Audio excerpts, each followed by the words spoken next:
Il y a un passage que j'aime bien, parmi d'autres, quand Paul prêche, je crois que c'est à Thessalonique. Il est dans un endroit près d'une rivière où il y a des femmes qui viennent là et il fait une prédication. Il y avait Lydie, la marchande de pourpre, qui était là et elle écoutait. Et il y a un petit verset qui est formidable parce qu'il dit « Et le Seigneur a vu qu'elle avait le cœur bien disposé, il lui a ouvert le cœur à la parole. » Donc c'est le Seigneur qui ouvre le cœur à la parole. Quand on est là et qu'on écoute avec un cœur bien disposé, le Saint-Esprit ouvre les cœurs parce qu'il n'y a que lui qui peut nous expliquer la parole du Seigneur. Alors je voudrais vous parler de quelque chose dans le livre du Lévitique. Le livre du Lévitique au chapitre 23, il s'agit des fêtes de l'Éternel. Les fêtes. Alors quelle application il peut y avoir pour nous aujourd'hui des fêtes que Dieu commandait dans l'Ancienne Alliance à son peuple d'observer. Et il y a pour nous chrétiens une foule d'enseignements qui peuvent nous ouvrir les yeux sur la manière dont le Seigneur veut travailler aujourd'hui dans son Église. Alors pour aller vite, je ne vais pas lire tout le chapitre 23, mais je lirai quelques passages. Pour aller vite, je vous rappelle que les Hébreux devaient respecter 3 grandes fêtes principales dans l'année, plus un certain nombre de fêtes secondaires. Il y avait la fête de Pâques, la fête de la Pentecôte et la fête des Tabernacles. Il y avait aussi, juste avant la fête des Tabernacles, la fête des trompettes. Ça, c'était les fêtes qui étaient données dans la loi. Par la suite, les Juifs ont rajouté 2 autres fêtes. C'était la fête de la dédicace du temple, le temple qui avait été profané par les Syriens sous les Maccabées, quand Israël avait été envahi par les Syriens. Ils avaient profané le temple et Antiochus Épiphane, le roi impie, avait sacrifié une truie sur l'autel de l'Éternel. Alors quand les Maccabées avaient repris le pouvoir, ils avaient purifié le temple et c'était devenu une grande fête qui est toujours respectée aujourd'hui par les Juifs. C'est la fête de la Hanouka où ils fêtent à la fin de l'année, en décembre, la purification du temple. Et puis ensuite, il y a au mois de mars la fête du Purim, qui est le carnaval d'Israël, en fait, où tous les enfants se déguisent, mais en fait, ils fêtent là la victoire des Juifs sur Haman, qui était l'un des favoris du roi de Perse, qui voulait faire exterminer tout le peuple. Et finalement, grâce à Mardoché, grâce au Seigneur et la reine Esther, ça s'était retourné contre les ennemis du peuple et il y avait une fête nouvelle qui avait été décidée à ce moment-là, la fête du Purim. Mais les 3 grandes fêtes de base, c'est la fête de Pâques, la fête de la Pentecôte, ou des moissons, ou des semaines, ou des prémices encore, et puis la fête de Tabernacle. Alors je voulais voir avec vous ce que le Seigneur dit de ces fêtes et surtout l'application qu'on peut en faire nous pour nos vies de chrétiens aujourd'hui, parce qu'il ne s'agit pas pour nous de respecter comme les Juifs le font ou certaines religions chrétiennes les fêtes de Pâques, de la Pentecôte ou de Noël. Il s'agit de voir la signification spirituelle dans la Bible, puisque l'Ancien Testament est un modèle pour nous, mais au sens que c'était l'ombre des choses à venir. Et pour nous, chrétiens aujourd'hui, qu'est-ce qu'on peut en tirer comme signification et surtout comme conseil pratique pour nous, pour voir comment le Seigneur agit au travers de ces fêtes dans son peuple, puisque quand le Seigneur convoquait son peuple à ces fêtes-là, c'était pour faire un travail dans son cœur. Les fêtes, c'était des moments où le peuple devait se réjouir. Il y a des moments où le peuple était convoqué, mais pour des jeûnes, pour se repentir. Le jour des expiations, par exemple, ce n'était pas une fête. On ne se réjouissait pas, au contraire. Il fallait se réunir pour confesser les péchés et demander l'expiation. C'était ce jour-là que le souverain sacrificateur entrait dans le lieu très saint avec le sang des sacrifices pour faire l'expiation. Ce n'étaient pas des jours de réjouissance, c'était des jours d'affliction. Alors que les 3 fêtes de base, c'était des semaines entières, ça durait une semaine en général, où le peuple était convoqué de tout Israël pour venir à Jérusalem, à l'endroit où Dieu avait fait résider son nom, pour se réjouir pour une raison bien précise. Et je lis au verset 1 du chapitre 23, dans le livre du Lévitique, « L'Éternel parla à Moïse et dit, « Parle aux enfants d'Israël et tu leur diras, « Les fêtes de l'Éternel que vous publierez seront de saintes convocations. Voici quelles seront mes fêtes. On travaillera 6 jours, mais le 7e jour est le sabbat, le jour du repos. Il y aura une sainte convocation. Vous ne ferez aucun ouvrage, c'est le sabbat de l'Éternel dans toutes vos demeures. » Ça, c'était la fête de base, le sabbat. Le samedi, on ne travaillait pas et on se reposait de ses œuvres. Et voici les fêtes de l'Éternel, les saintes convocations que vous publierez à leur temps fixé. Le premier mois, c'était le mois d'avril. Vous savez peut-être que les Juifs, c'est le seul peuple de la terre où le premier mois ne correspond pas au Nouvel An. Le Nouvel An juif n'est pas fêté le premier mois de l'année. Le Nouvel An juif est fêté, je crois, en novembre ou au début de l'hiver, mais il n'est pas du tout fêté le premier mois. Le premier mois, le mois d'Adar, le mois d'avril, c'est le premier mois de l'année, mais ce n'est pas le premier mois du Nouvel An. Et il y a aussi une raison spirituelle pour ça. Enfin, j'en parlerai un peu plus tard. En tout cas, le premier mois, le mois d'avril, la première des fêtes, le 14e du mois, entre les deux soirs, ce sera la Pâque de l'Éternel. Vous savez ce que signifie la Pâque pour les Hébreux? La Pâque, c'était la fête qui devait commémorer la délivrance de tout le peuple à la sortie d'Égypte. Cette nuit fameuse où Dieu avait demandé à son peuple de sacrifier un agneau par famille, d'asperger avec un petit bouquet d'hysope le sang de l'agneau sur le linteau et les côtés des portes. Et pendant cette nuit-là, l'ange exterminateur qui passait allait épargner toutes les maisons où le sang était appliqué. Et il devait manger cette Pâque-là à la hâte, tout habillé, et c'est à ce moment-là que l'Éternel a définitivement délivré son peuple, parce que les premiers-nés d'Égypte ont été exterminés cette nuit-là, et Pharaon a laissé partir son peuple. Donc cette première fête qui était convoquée par l'Éternel, c'était la fête qui commémorait la sortie d'Égypte et la délivrance. Pour nous chrétiens, qu'est-ce qu'elle représente, cette fête de la Pâque? Elle représente la sortie d'Égypte, c'est-à-dire la conversion, l'entrée dans la nouvelle naissance par le sacrifice de Jésus qui a été appliqué sur notre vie. Donc elle commémore le fait qu'en sortant du monde, on passe à une nouvelle vie en Jésus-Christ et on reçoit sa vie et on reçoit un salut. Il y a une coupure qui est faite entre l'Égypte qui représente le monde et nous sommes maintenant transportés par le Saint-Esprit, par le Seigneur, dans le royaume de Jésus. C'est le moment où nous sommes délivrés de nos péchés, lavés de nos péchés par le sang de l'agneau. Normalement, tous les chrétiens doivent passer par ce stade-là. On ne peut pas être chrétien sans passer par la nouvelle naissance en Christ. Ça va de soi, mais ce n'est pas si évident que ça dans beaucoup d'églises chrétiennes, parce que dans beaucoup d'églises chrétiennes, ce n'est plus une vie qui est reçue par beaucoup, mais c'est une religion chrétienne ou une tradition chrétienne. Je veux parler par exemple des familles qui sont chrétiennes depuis des générations et où souvent les enfants suivent les parents parce qu'ils ont été chrétiens de naissance, je dirais. Mais ça n'a pas encore été confirmé par un engagement personnel où on a vraiment reçu la vie de Jésus qui nous fait passer dans une nouvelle vie avec le Seigneur. Et cette fête de Pâques, c'est la première du premier mois de l'année de Dieu. C'est la première des fêtes pour nous chrétiens. Quand nous prenons le pain et le vin, nous commémorons la mort de Jésus. Le sang de Jésus a été versé pour nous et nous nous rappelons que nous sommes sortis de ce monde de péché pour entrer dans le royaume de Dieu par le sacrifice de Jésus. Nous verrons que pour nous, spirituellement, tous les disciples de Jésus doivent passer par toutes ces fêtes-là, spirituellement. De même que le peuple de Dieu, le peuple juif, devait passer obligatoirement pendant toute l'année au travers de ces fêtes, et que ces fêtes se déroulaient selon un ordre prescrit par Dieu, qui était bien précis.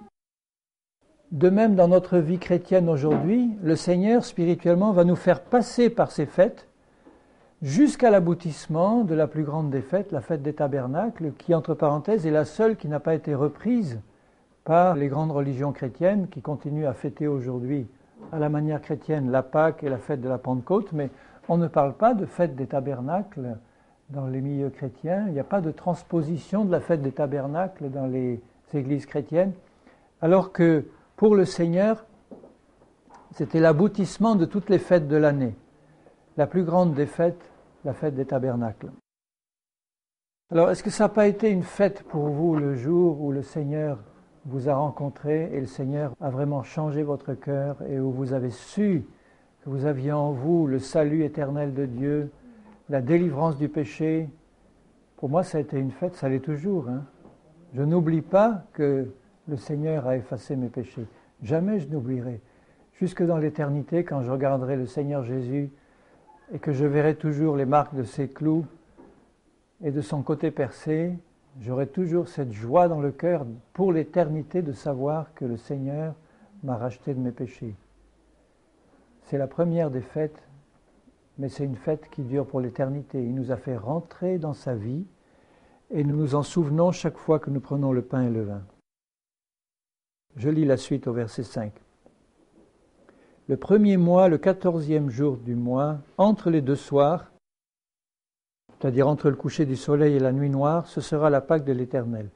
Et le 15e jour de ce mois, ce sera la fête des pains sans levain, en l'honneur de l'Éternel. Vous mangerez pendant 7 jours des pains sans levain.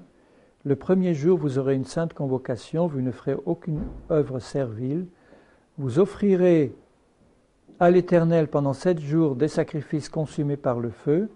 Le 7e jour, il y aura une sainte convocation, vous ne ferez aucune œuvre servile. L'Éternel parla à Moïse et dit, « Parle aux enfants d'Israël et tu leur diras, quand vous serez rentrés dans le pays que je vous donne, et que vous y ferez la moisson, vous apporterez au sacrificateur une gerbe, prémisse de votre moisson. Il agitera de côté et d'autre la gerbe devant l'Éternel, afin qu'elle soit agréée. Le sacrificateur l'agitera de côté et d'autre le lendemain du sabbat. » Alors, pendant la fête de la Pâque, il devait apporter une gerbe qui était en fait la toute première gerbe de la récolte de blé, la première récolte en Israël, c'est la récolte de blé. Elle était terminée au mois de juin et il pouvait la commencer au mois d'avril. En tout cas, au mois d'avril, les épis étaient déjà formés. Et lors de la fête de Pâques, il devait apporter une gerbe comme prémisse de la récolte de blé qui allait se faire ou qui commençait. Et lors de la fête de la Pentecôte, au mois de juin, qui était la fête qui terminait en fait la récolte du blé, ils achevaient cette récolte à la Pentecôte alors qu'elle commençait à peine à la Pâque. Et à la Pâque, ils se contentaient d'apporter une gerbe pour prémisse de la récolte de blé. Nous savons ce que représente le blé dans la parole du Seigneur. Le grain de blé qui tombe en terre et qui meurt. Le blé représente le Seigneur Jésus. Le blé représente la parole de Dieu. Donc dès le début de la première fête, le Seigneur évidemment était associé à cette fête directement par la mention du sang qui avait libéré le peuple de la terre de l'Égypte, mais il était associé aussi par la présentation de cette gerbe qui était les prémices de la récolte de blé qui était présentée et offerte au Seigneur le jour de la fête de Pâques. Et il ajoute au verset 12, « Le jour où vous agiterez la gerbe, vous offrirez en holocauste à l'Éternel un agneau d'1 an sans défaut. Vous y joindrez une offrande de 2/10 de fleurs de farine pétrie à l'huile, comme offrande consumée par le feu d'une agréable odeur à l'Éternel, et vous ferez une libation d'1/4 de hin de vin. » Et l'agneau d'1 an représente aussi le Seigneur, mais en même temps que l'agneau d'1 an qui était sacrifié, était présentée une offrande de fleurs de farine, pétrie à l'huile. Et cette offrande de fleurs de farine représente aussi l'offrande de notre vie personnelle purifiée par le sang de Jésus, puisqu'il n'était présenté au Seigneur que des offrandes pures. On ne pouvait rien offrir d'impur au Seigneur, évidemment. Donc cette offrande pétrie à l'huile, où on versait dessus un peu de vin, donne aussi une image extraordinaire de l'offrande de notre vie transformée par le Seigneur, purifiée par le sang de l'agneau, pétrie d'huile, c'est-à-dire remplie du Saint-Esprit, où on versait dessus en plus le vin qui représente aussi le Saint-Esprit et le sang de Jésus-Christ. Et tout ça a été offert en même temps avec l'agneau pascal, le jour de la fête de la Pâque au Seigneur. Vous voyez toutes les implications spirituelles qu'il peut y avoir pour nous, cette offrande qu'il y avait, c'était l'offrande de notre vie consacrée au Seigneur, en même temps que le Seigneur, l'agneau était offert lui, notre vie était aussi offerte au Seigneur. Vous ne mangerez ni pain, ni épis rôtis ou broyés, jusqu'au jour même où vous apporterez l'offrande à votre Dieu. C'est une loi perpétuelle pour vos descendants dans tous les lieux où vous habiterez. Et le jour où vous apportez la gerbe, à partir de ce jour-là, il comptait 7 semaines, 7 fois 7, 49, et le 50e jour était la fête de la Pentecôte. C'est aussi ce qui se passe dans la religion catholique. On compte aussi après la Pâque 40 jours jusqu'à l'Ascension, puis ensuite 10 jours de l'Ascension à la Pentecôte. Mais déjà, dans la loi de l'Éternel, on comptait à partir du moment où la gerbe était présentée, 7 semaines complètes, 49 jours, plus un jour qui était le début de la fête de la Pentecôte. Depuis le lendemain du sabbat, du jour où vous apporterez la gerbe pour être agitée de côté et d'autre, vous compterez 7 semaines entières. Vous compterez 50 jours jusqu'au lendemain du 7e sabbat, et vous ferez à l'Éternel une nouvelle offrande. Vous apporterez 2 veaux de meur, 2 pains, pour qu'ils soient agités de côté et d'autre. Ils seront faits avec 2 dixièmes de fleur de farine et cuits avec du levain, cette fois. La fête de la Pâque, c'était sans levain. Souvent, j'ai pensé que dans la Bible, le levain avait un aspect négatif. On pense que le levain représente quelque chose de mauvais qui fait lever toute la pâte, mais dans le mauvais sens. Ça peut être ça. Dans l'enseignement de Jésus, il dit, par exemple, à ses disciples, « Méfiez-vous du levain des pharisiens ». Et il ajoute tout de suite après, le levain des pharisiens, c'est la doctrine des pharisiens. Donc l'esprit aussi qui les animait, d'hypocrisie religieuse et de résistance en fait au Seigneur. Mais le levain ne représente pas toujours quelque chose de négatif, puisque là, les pains qui étaient offerts étaient des pains saints, ça ne pouvait pas être quelque chose d'impur, donc le levain là représentait autre chose qu'un mauvais levain. Le levain représente une doctrine. Si c'est une doctrine de Satan, comme celle des pharisiens, c'est quelque chose qui fait lever toute la pâte, mais dans le mauvais sens. Si c'est une doctrine de Dieu, ça représente l'action du Saint-Esprit ou de la parole de Dieu qui fait travailler dans nos cœurs la parole du Seigneur pour faire monter tout ce que le Seigneur veut y faire monter. Donc là, c'était du bon levain qui était mélangé au pain. Et dans les moments où les Juifs s'affligeaient ou pensaient à des choses difficiles, ils mangeaient du pain sans levain. Dans les moments où ils se réjouissaient, ils présentaient du pain avec levain. Alors, je me suis demandé ce que c'était que ces 2 pains. J'ai dit, Seigneur, qu'est-ce que ça veut dire, ces 2 pains, qu'ils devaient porter de leur maison pour le présenter avec du levain comme offrande au Seigneur? Pourquoi 2 pains avec du levain qu'on devait amener de chez nous pour le présenter au Seigneur? Et c'était du levain qui était mélangé au pain qui venait de la demeure des Juifs. Alors j'ai pensé à une explication que je vous livre. Bon, ça peut être autre chose, mais j'avais cette explication-là qui me venait au cœur, que les 2 pains qui étaient présentés, c'était le Seigneur Jésus et la parole de Dieu. Mais comme il y avait du levain et que ça venait de la maison des Juifs et qui devait être mélangé avec du levain pour offrir à l'Éternel, ça nous montrait que dans nos propres vies, à nous, l'action du Seigneur Jésus et de sa parole doit faire monter et faire fructifier tout le royaume de Dieu, puisqu'il y a une parabole de Jésus où il dit le royaume de Dieu est semblable à du levain qui est placé dans une boule et qui la fait monter. Il peut y avoir aussi donc cette explication qui nous montre que le Seigneur Jésus, qui est la parole vivante, et la parole écrite de Dieu, les deux travaillant ensemble, dans le cœur et la vie de ceux qui l'ont reçu, le levain devait être reçu dans la pâte et mélangé à la pâte. Donc nous, qui sommes la pâte sanctifiée par le sang de Jésus, si nous recevons dans cette pâte l'action de la parole vivante, le Seigneur Jésus, parole vivante, et la parole de Dieu, parole écrite, la Bible, qui étant mélangée à notre vie personnelle consacrée au Seigneur, travaillée par la parole du Seigneur dans nos vies, nous permettent de représenter cette offrande qui était offerte au Seigneur en même temps que les sacrifices qui étaient offerts à ce moment-là, qui représentent le sacrifice de Jésus. Et c'était aussi des prémices. Vous voyez que lors de la première fête, la Pâque, il y avait une gerbe qui représentait les prémices de la racine de blé. Et lors de la fête de la Pentecôte, les pains étaient aussi des prémices de la récolte, puisque la récolte, c'était la fin de la récolte du blé, et lorsqu'elle était engrangée, on prenait sur cette récolte les prémices qui devaient faire ces pains qui étaient offerts au Seigneur. Et les prémices, dans le Nouveau Testament, représentent aussi Christ. Christ, c'est les prémices de Dieu, c'est-à-dire le premier-né, le modèle parfait, le sauveur, mais le modèle. Nous sommes destinés à être transformés à l'image de Jésus-Christ par le Saint-Esprit. C'est ça le travail du levain spirituel en nous, de la parole de Dieu. Le levain spirituel de la parole de Dieu, quand il est reçu dans un cœur honnête et bon, il nous transforme à l'image de Jésus. Et vous voyez, le travail du levain se fait tout seul, tranquillement, dans le silence, sans bruit.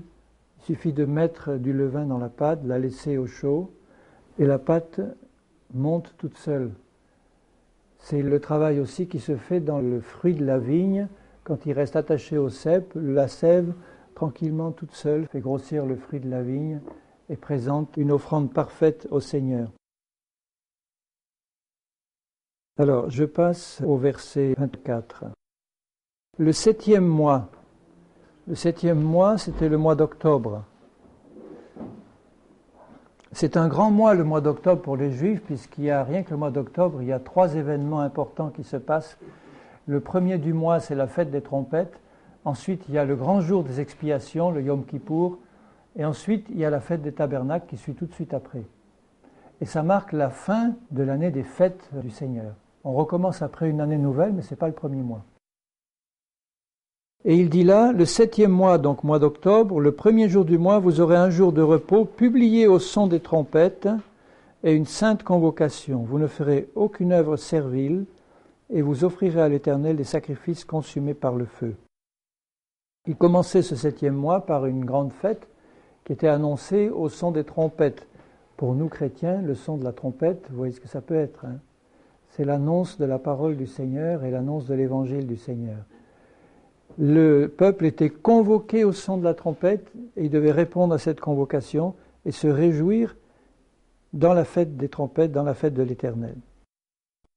Et ensuite, le 10e jour de ce 7e mois, ce sera le jour des expiations. Vous aurez une sainte convocation, vous humilierez vos âmes, vous offrirez à l'Éternel des sacrifices consumés par le feu. Vous ne ferez aucun ouvrage ce jour-là, car c'est le jour des expiations où doit être faite pour vous l'expiation devant l'Éternel votre Dieu. Toute personne qui ne s'humiliera pas ce jour-là sera retranchée de son peuple. Toute personne qui fera ce jour-là un ouvrage quelconque, je la détruirai du milieu de son peuple. Vous ne ferez aucun ouvrage. Donc c'est le Yom Kippour, le jour des expiations, qui même aujourd'hui en Israël est un jour où, enfin de moins en moins, remarquez, parce que le pays est de plus en plus profane et ne s'occupe plus tellement des fêtes de l'Éternel. De toute manière, pour nous chrétiens, nous ne sommes pas appelés à respecter ces fêtes telles qu'elles ont été données dans l'Ancien Testament. Mais le 10e jour, c'était le seul jour de l'année où le grand prêtre pouvait rentrer dans le lieu très saint avec le sang des veaux et des boucs et le sang de l'agneau pour présenter ce sang sur le propitiatoire, là où Dieu pouvait parler à son peuple. Et c'était le seul jour de l'année où il pouvait entrer dans le lieu très saint. Et au verset 34, il dit aux enfants d'Israël, le 15e jour, 5 jours après, de ce 7e mois, ce sera la fête des tabernacles en l'honneur de l'Éternel pendant 7 jours. Le premier jour, il y aura une sainte convocation. Vous ne ferez aucune œuvre servile. Pendant 7 jours, vous offrirez à l'Éternel des sacrifices consumés par le feu. Le 8e jour, vous aurez une sainte convocation et vous offrirez à l'Éternel des sacrifices consumés par le feu. Ce sera une assemblée solennelle. Vous ne ferez aucune œuvre servile. Il rappelle un peu plus loin, au verset 39, donc la fête des tabernacles, le 15e jour du 7e mois, quand vous récolterez les produits du pays. Vous célébrerez donc une fête à l'Éternel pendant 7 jours. Le premier jour sera un jour de repos, le 8e sera un jour de repos. Vous prendrez le premier jour du fruit de beaux arbres, des branches de palmiers, des rameaux d'arbres touffus et des saules de rivière, et vous vous réjouirez devant l'Éternel votre Dieu pendant 7 jours. Vous célébrerez chaque année cette fête à l'Éternel pendant 7 jours. C'est une loi perpétuelle pour vos descendants. Et on se rend compte dans la suite que cette fête des tabernacles a été très peu fêtée par le peuple juif. Elle a été fêtée la première fois par Salomon quand le temple avait été fini. Elle a été refêtée ensuite par Esdras quand on a reconstruit le temple, ils n'avaient même pas encore reconstruit le temple quand l'autel a été rétabli. Ils ont fêté la fête des expiations et ils ont fêté la fête des tabernacles. Et puis je crois que ce sont les deux seules mentions où on parle de la fête des tabernacles dans la Bible. Elle était pratiquement tombée en oubli. Même la fête de Pâques et la fête de la Pentecôte n'étaient respectées que dans les moments de réveil. Alors, la fête des tabernacles, c'était la fête de la récolte. Donc, fête de Pâques, c'était la gerbe, les toutes premières prémices. Fête de la Pentecôte, c'était la fin de la récolte du blé où on amenait les prémices du pain. Et la fête des tabernacles, c'était la fête de la récolte complète. Toutes les récoltes étaient rentrées, tous les arbres fruitiers, la vigne, les figuiers, tout avait produit. C'était à ce moment-là qu'on fêtait la grande fête des tabernacles pour remercier Dieu et lui apporter des offrandes et se réjouir pendant 7 jours devant l'Éternel. Et il prenait du fruit des beaux arbres. Cela nous parle du fruit du Saint-Esprit, le fruit des beaux arbres. Si un fruit peut être beau dans nos vies, c'est parce que le Saint-Esprit a agi en nous pour nous faire produire le fruit de l'Esprit. Des branches de palmier. Le palmier est un des arbres favoris de la Bible. C'est un arbre qui pousse dans le désert, qui a des racines très profondes. Donc c'est aussi une image du chrétien et une image du Seigneur Jésus.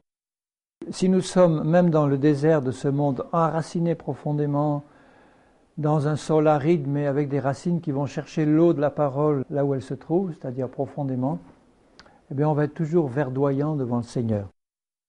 Et les saules de rivière, il y a dans Ésaïe 44 un petit passage que je vais vous lire. Il dit au chapitre 44, au verset 1, « Écoute maintenant, ô Jacob, mon serviteur, Israël que j'ai choisi.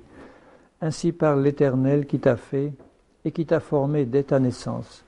Celui qui est ton soutien, ne crains rien, mon serviteur Jacob, mon Israël que j'ai choisi, car je répandrai des eaux sur le sol altéré et des ruisseaux sur la terre desséchée. Je répandrai mon esprit sur ta race et ma bénédiction sur tes rejetons. Ils pousseront comme au milieu de l'herbe, comme des saules près des courants d'eau. Celui-ci dira, je suis à l'Éternel. Celui-là se réclamera du nom de Jacob. Cet autre écrira de sa main à l'Éternel et prononcera avec amour le nom d'Israël. Ça nous rappelle les bénédictions que Dieu a en réserve, non seulement pour ses enfants, mais aussi pour leurs rejetons. Je répandrai ma bénédiction sur ta race et sur tes rejetons. Ça nous rappelle aussi ce qui s'est passé le jour de la Pentecôte, dans les Actes des Apôtres, où l'apôtre Pierre dit, ce que vous voyez, c'est ce qui était promis dès le début dans le livre du prophète Joël. Je répandrai mon esprit sur toute chair.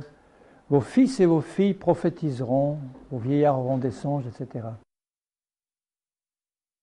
Et il ajoutait au verset 42, toujours du chapitre 23, « Vous demeurerez pendant 7 jours sous des tentes.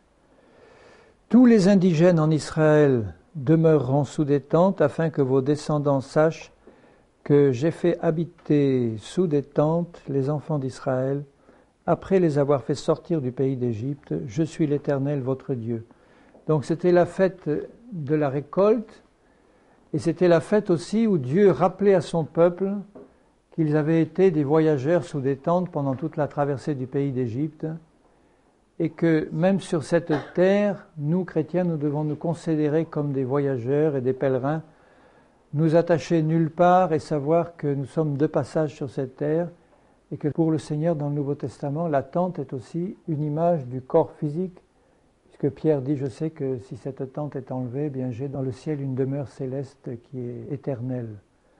Donc le Seigneur nous fait actuellement habiter dans des tentes, nos propres corps. Il nous fait habiter dans une terre où nous sommes voyageurs et passagers. Nous sommes des sujets du grand roi, nous sommes des citoyens du ciel, et nous ne sommes pas appelés à nous fixer sur cette terre comme ceux qui y habitent actuellement. Donc rappelons-nous constamment que nous sommes dans une tente provisoire et que l'Éternel est notre Dieu.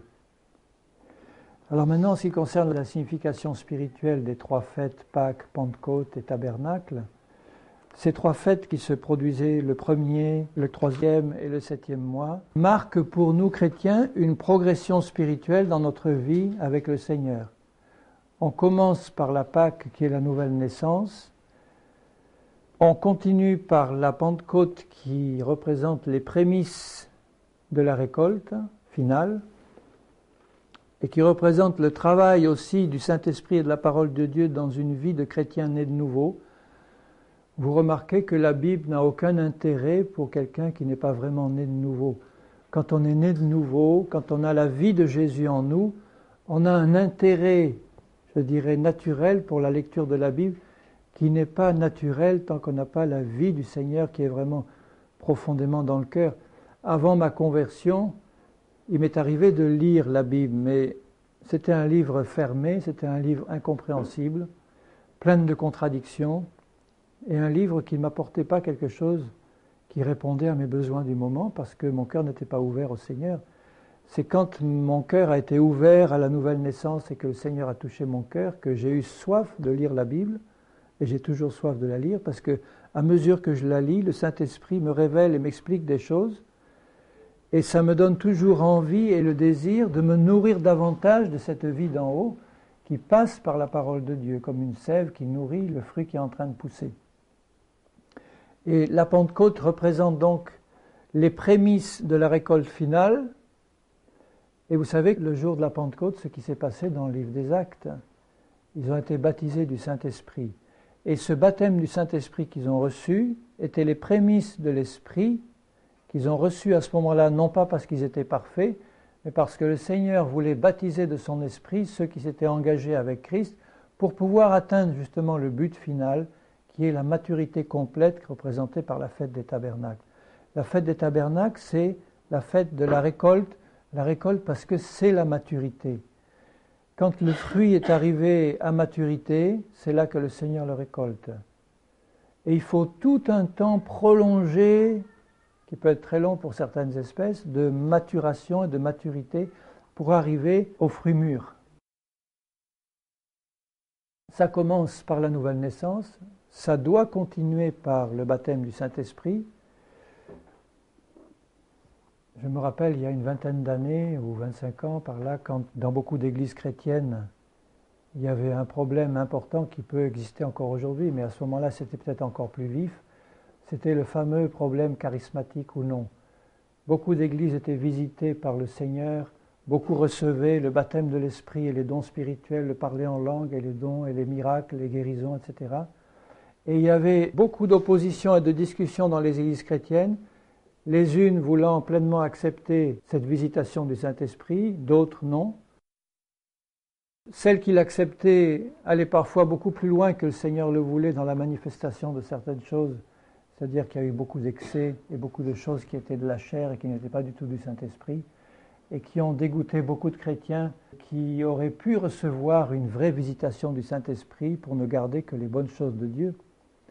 Donc quand le Seigneur nous visite, comme il l'a fait le jour de la Pentecôte, c'est pour nous remplir du Saint-Esprit, pour ouvrir notre cœur à l'action du Saint-Esprit, pour nous révéler le message de la croix et nous révéler ce que le Seigneur veut faire dans nos vies, puisque le Saint-Esprit nous est donné pour nous amener à la croix et nous révéler pleinement l'œuvre de Jésus-Christ. Ce n'est pas pour parler en langue, pour exercer des miracles et des guérisons. Ça, ce n'est que les signes qui accompagnent la prédication, qui doivent se manifester, mais ce n'est pas le but final que le Seigneur recherche dans nos vies. Le but final qu'il recherche, c'est le fruit de la fête des tabernacles, et c'est le fruit de la grande fête finale qui est représenté par le fruit de l'Esprit dans le Nouveau Testament. Et quand j'ai reçu personnellement le baptême du Saint-Esprit avec parler en langue, c'était le jour de mon baptême d'eau par immersion, où des frères et sœurs m'avaient dit que, tiens, il y avait le baptême de l'Esprit qui pouvait maintenant être reçu. J'ignorais complètement ces choses-là, et j'ai lu dans la Bible avec mes frères et sœurs ce qui s'est passé, et j'ai dit, écoutez, si je le vois dans la Bible, et que je vois le Seigneur, le jour de la Pentecôte, dans Acte 2, visiter ses disciples de cette manière-là, si Dieu est toujours le même, je veux le recevoir, moi, aujourd'hui, comme ils l'ont reçu. Et j'ai reçu le baptême du Saint-Esprit comme ils l'ont reçu le jour de la Pentecôte, avec parler en langue, et des dons se sont manifestés immédiatement, l'interprétation des langues, la prophétie. C'était des choses qui venaient du Saint-Esprit en moi, que le Seigneur me demandait de recevoir par la foi et de donner par la foi. Il y a eu des erreurs, il y a eu des mélanges avec des choses charnelles, il a fallu que le Seigneur affine et il continue à le faire. et il nous donne le discernement pour voir si ça vient bien de Dieu ou pas. Mais il y a des choses qui sont marquées dans la Bible que nous devons recevoir en tant que chrétiens et que nous ne pouvons recevoir qu'au travers d'un vrai baptême du Saint-Esprit.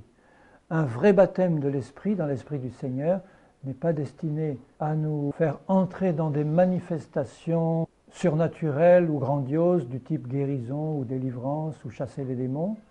Le vrai baptême de l'Esprit représente les prémices du travail de l'Esprit en nous pour nous faire porter le grand fruit final qui va nous faire ressembler à Jésus, c'est-à-dire la nature et le caractère de Jésus produits en nous. Mais la nature et le caractère de Jésus passent par la nouvelle naissance, la Pâque, et par la Pentecôte, le baptême du Saint-Esprit, qui n'est que les prémices du travail final. Alors, au début, quand j'ai reçu le baptême du Saint-Esprit, je m'imaginais que c'était l'aboutissement de la vie chrétienne. Au début, je considérais mes frères évangéliques qui n'avaient pas reçu le baptême de l'Esprit comme finalement des chrétiens qui résistaient à l'Esprit et qui ne pouvaient pas atteindre la plénitude de l'Esprit. Vous voyez, j'avais cet esprit-là de jugement et de mépris que le Seigneur m'a bien repris depuis pour me montrer que ce n'était pas ce qu'il cherchait en fait dans une vie. Mais il a fallu que je passe par ce stade-là pour comprendre la puissance de Dieu, pour être un témoin, parce que quand Jésus a dit à ses disciples dans Acte 1, « Vous recevrez le Saint-Esprit, une puissance venant sur vous, et vous serez mes témoins jusqu'à dans la terre entière », on peut être un témoin puissant de Dieu sans porter forcément le bon fruit de l'Esprit. J'ai connu des chrétiens qui étaient remplis de la puissance de Dieu au point, au nom de Jésus-Christ, de faire beaucoup de miracles, de guérisons, de signes et de prodiges, mais qui dans leur vie privée n'étaient pas du tout remplis du bon fruit de l'Esprit que le Seigneur voulait voir dans nos vies. Donc ce que le Seigneur va rechercher, c'est le fruit, mais pour recevoir ce fruit dans sa plénitude, il faut recevoir le vrai baptême du Saint-Esprit. L'Église qui va être enlevée, c'est une Église pure, sans ride, ni tache, ni rien de semblable. Et cette Église-là ne peut atteindre cet état-là que par la grâce de Dieu et par la foi.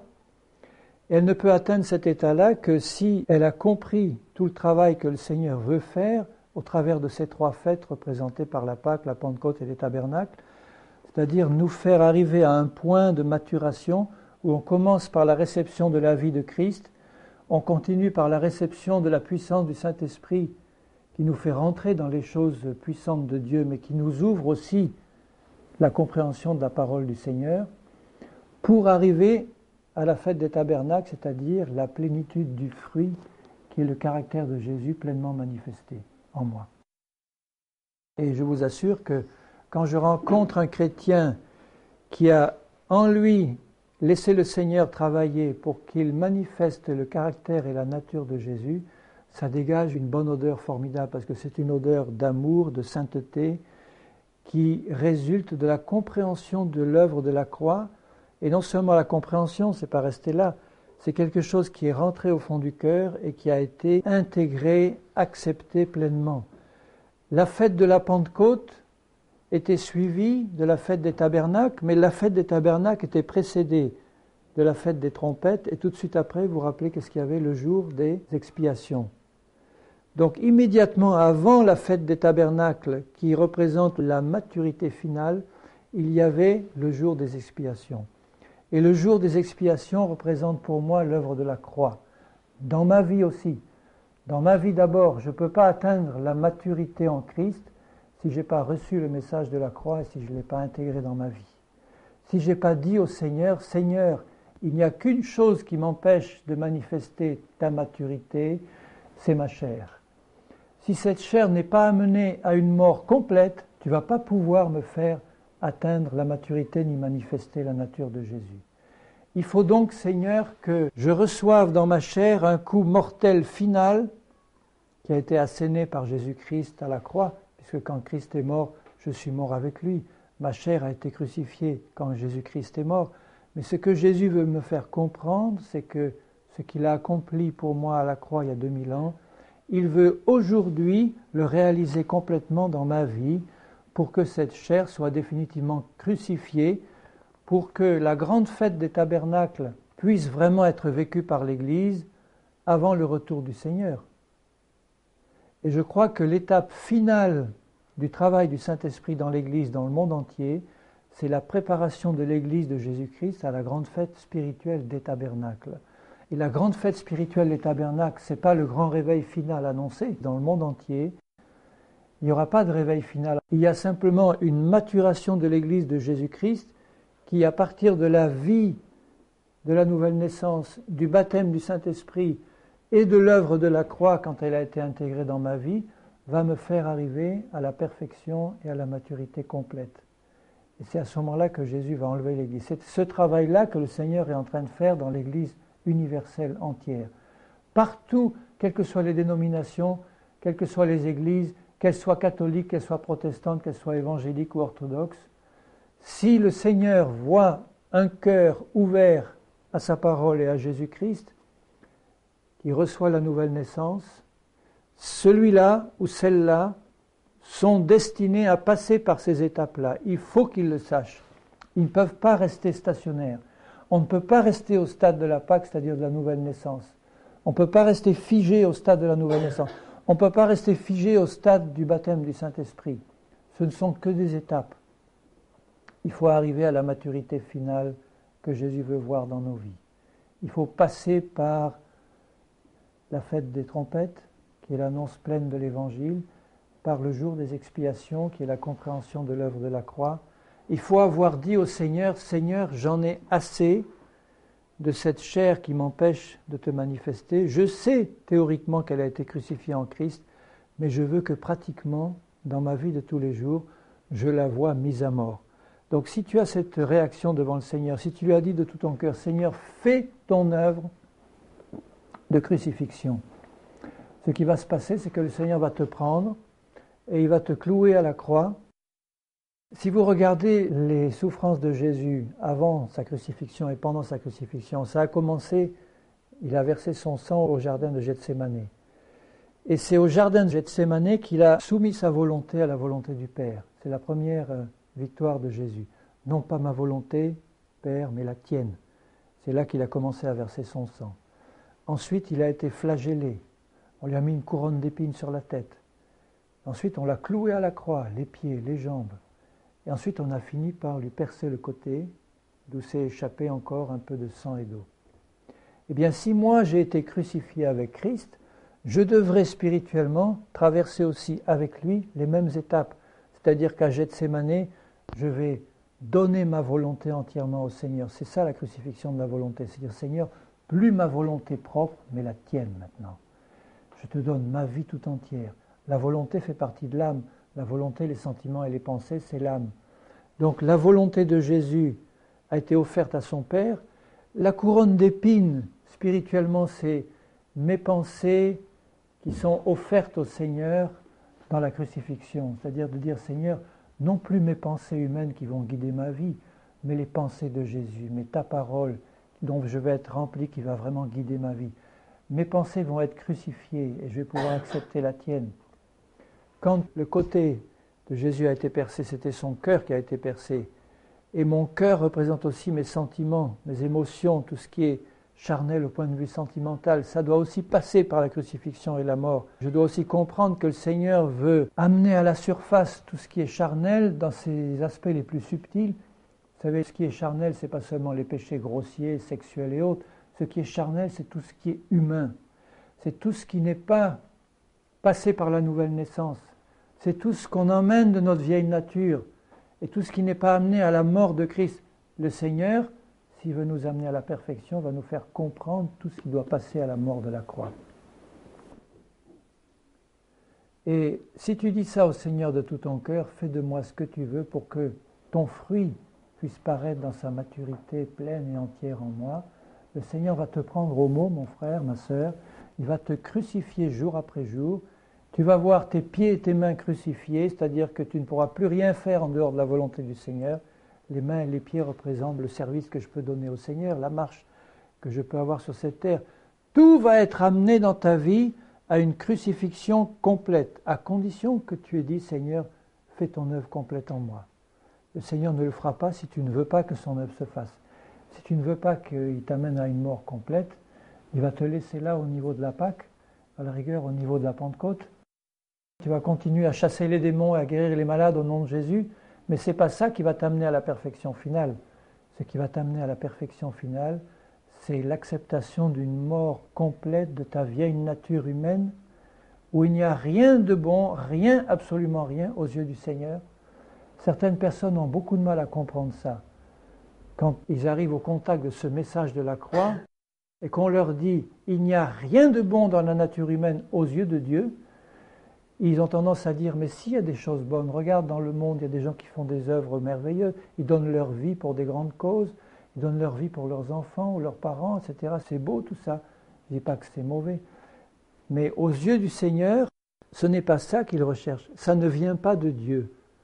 Tout ce qui ne vient pas de Dieu doit être arraché. Jésus a dit que tout ce qui n'est pas le fruit de l'esprit dans nos vies sera détruit, arraché. Il vaut mieux que cette destruction vienne par la croix que par le jugement. Parce que si nous n'acceptons pas la crucifixion que Jésus nous propose gratuitement, c'est un cadeau qu'il nous fait, elle a été accomplie par Christ, il a été crucifié pour nous, nous avons été crucifiés en lui et il va nous aider dans cette marche de crucifixion. Il l'a faite pour nous, il y est passé le premier en tant que prémisse. Si tu le laisses faire dans ta vie, tu vas passer par beaucoup de tribulations parce que la crucifixion pratique implique beaucoup de tribulations, de traitements injustes, de rejet par les autres.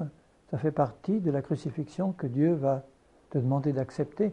Si tu l'acceptes de bon cœur, tu ne vas plus t'étonner par la suite de ce que le Seigneur va te faire passer dans ta vie. Mais la différence avec des épreuves subies alors qu'on ne comprend pas et des épreuves acceptées en tant que crucifixion de Dieu, elle est très grande la différence. C'est que dans le premier cas, tu ne sais pas ce qui se passe. Tu es tout étonné et dans un sens, tu te révoltes un peu parce que tu ne comprends pas. Mais dans l'autre, quand il s'agit d'épreuves qui viennent de la crucifixion de ta volonté personnelle, le Seigneur te donne le discernement pour que tu puisses comprendre qu'au moment où tu souffres, c'est qu'il est en train de mettre à mort en toi quelque chose qui doit être mis à mort. Et le Seigneur nous le montre. Il nous montre que si nous passons par un traitement injuste, par exemple, il nous montre que notre chair a tendance à relever la tête pour se justifier, pour répliquer, pour se défendre, et qu'à ce moment-là, le Seigneur dit « Bon, maintenant je te donne le choix. Est-ce que tu acceptes la croix, oui ou non ?» Et la croix, ce n'est pas quelque chose qui t'est imposé, un accident qui arrive là comme ça brutalement, c'est pas ça la croix. La croix, ça va être la réaction que tu vas avoir dans l'épreuve que tu traverses, cette réaction qui peut être soit charnelle, c'est-à-dire c'est toi, ta volonté personnelle qui s'exprime, soit spirituelle, parce que la croix a fait son œuvre, tu ne cèdes plus aux réactions de la chair que tu connaissais si bien avant dans ta vie. Le Seigneur te montre que la chair commence à lever la tête et il te laisse le choix à ce moment-là. Il te dit, tu vois, je te donne la possibilité de réagir comme Jésus aurait réagi. Si Jésus était maltraité, injustement traité, jamais il a eu une réaction d'amour-propre blessé ou de colère ou d'animosité. Mais il a toujours eu la réaction spirituelle, pleine d'amour, de discernement, de fermeté, enfin, la réaction qu'il faut. Et le fait que la croix vienne faire son œuvre dans ma vie permet au Seigneur de manifester dans ma vie la nature de Jésus-Christ. Donc il ne faut pas s'étonner de ce que nous pouvons traverser comme épreuve dans ces temps de la fin. Nous sommes à la période de la fête spirituelle des tabernacles.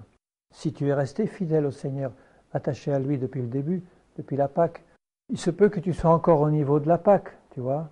Si tu es au niveau de la Pâque, le Seigneur te dit, il y a encore pour toi la fête de la Pentecôte et il y a la fête des tabernacles. Tu peux passer très vite au travers de toutes les étapes intermédiaires parce que c'est par la puissance de mon esprit qui va le faire, dit le Seigneur. Mais si tu acceptes mon travail et si tu désires que mon travail soit fait, je te ferai passer par mon esprit dans toutes ces étapes de l'année du Seigneur pour te faire passer par ces différentes fêtes spirituelles pour arriver à la grande fête des tabernacles, la dernière, la nôtre. Donc que ce soit pour notre vie personnelle en tant qu'individu ou pour l'Église de Jésus-Christ en tant que corps, il faut que nous traversions ces étapes pour arriver à la maturité finale. En tant qu'individu, dans toute vie chrétienne, nous devons comprendre ce que le Seigneur veut faire et l'accepter, dire Seigneur, ce que je veux, c'est la nouvelle naissance, c'est le baptême de ton esprit, c'est l'œuvre de la croix pour arriver à la maturité finale, au fruit parfait de ton esprit. Je suppose que tu désires de tout ton cœur que le Seigneur le fasse. Il n'y a pas de chose plus merveilleuse dans la vie d'un être humain que de savoir que Dieu est en train de travailler dans ta vie.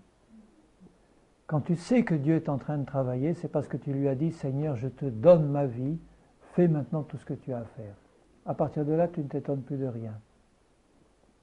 Il te donne sa grâce, il te donne son soutien, il te donne la puissance de son esprit, il te donne sa parole, il te donne avant tout un Seigneur Jésus qui est merveilleux, qui a tout accompli pour toi, qui te prend par la main à chaque étape, qui te fait traverser en lui et avec lui toutes ces étapes, pour arriver à la mesure de la stature parfaite de Christ. Donc tu vois, Jésus est en train de sonner la trompette dans le monde entier pour appeler son peuple, en dehors des dénominations chrétiennes. Il dit, sortez de là, au moins dans le cœur, disons. Ne soyez pas attachés à tel ou tel groupe. Soyez attachés au Seigneur et à sa parole. Soyez attachés au travail qu'il est en train de faire. Et les trompettes du Seigneur qui retentissent dans la terre entière sont en train d'appeler tout son peuple à la préparation de la grande fête des tabernacles finale que Dieu a en réserve en ce moment. Il est en train de nous préparer à cette fête. Cette fête implique une crucifixion complète. Et la crucifixion complète implique une consécration complète. Seigneur, tout ce que tu veux, je le veux aussi. Je te donne ma vie, je te donne mon cœur, fais ton œuvre. Je veux arriver au but que toi tu me destines.